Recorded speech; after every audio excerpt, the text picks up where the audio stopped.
5 takes incoherence and humanity and calls it a foreign policy. What a fucking idiot. It was just 5 years ago that an American president faced with a crisis on Syria's border acted decisively and honorably. Barack Obama responded with airstrikes and rescue operations in 2014 when the Islamic State started a genocide against members of the Yazidi sect, slaughtering men and forcing women and girls into sexual slavery. Obama's action, along with the heroic intervention by Kurdish fighters, saved tens of thousands of Yazidi lives.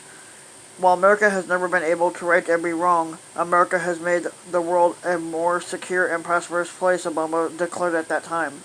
And our leadership is necessary to underwrite the global security and prosperity that our children and our grandchildren will depend on. Contrast to Obama's move, successfully working with allies to avert the genocide, while 45's portrayal this month of those same Kurdish partners in a way that handed a victory to the Islamic State, Turkey, Syria, Iran, and of course Russia, because almost everything 45 does seems to end up benefiting Moscow. Who can trust 45's America? The Economist magazine asked on its newest cover. Senator Mitt Romney, Republican of Utah, added, "What we have done to the Kurds will stand as a bloodstain in the annals of American history." 45 doubled down by saying that the Kurds were no angels, neither is 45, and compared the fighting in Syria that he unleashed with hundreds dead and 300,000 displaced to a couple of kids fighting in a vacant lot. His own former special envoy, Brett McGurk, responded on Twitter, "This is obscene and ignorant statement. Given the Kurdish heroism and arresting genocide against the Yazidi in 2014, it is savagely ironic that 45's portrayal has now put the Kurds themselves at a risk of war crimes and ethnic cleansing by Turkey. Gunmen backed by Turkey dragged a female Kurdish politician, Hevrin Kolaf, from her car by her hair, beat her and broke her legs, facial bones, and skull, and then they shot her dead. When a friend called her phone afterward, a man answered and said, 'You Kurds are traitors,' according to Amnesty International, which also said Turkish military forces in a coalition of Turkey backed Syrian armed groups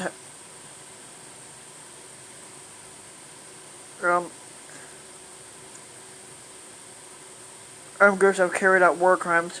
Sorry, I was looking for where I left off it. There are also reports of Turkish-backed forces using white phosphorus or napalm on civilians, and that's after the supposed ceasefire that Vice President inbred Mike Pence claimed to have reached with Turkey. It's nauseating to hear 45 claim that this cave-in represents a great day for civilization and that millions of lives will change, which they won't. We already know that's not true. A former white nation's official emailed me aghast to compare the deal to the 1938 Munich Agreement, peace war time. He added that even Neville Chamberlain never agreed to help move the Czechs out of Sudetenland. If I'm saying that right, I'm not sure. 45 has emphasized his desire to bring American troops home, and that's a perfectly responsible aspiration if undertaken in a prudent way. But even as 45 abandoned the Kurds and unleashed this disaster, he was actually increasing the number of American soldiers in the Middle East, sending some 3,000 additional troops to Saudi Arabia.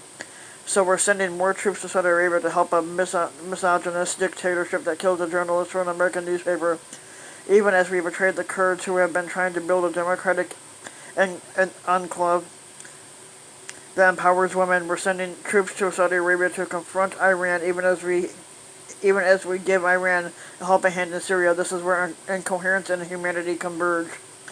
Foreign policy is what I'll be remembered for. 45 boasted in 2017 to my colleague David E.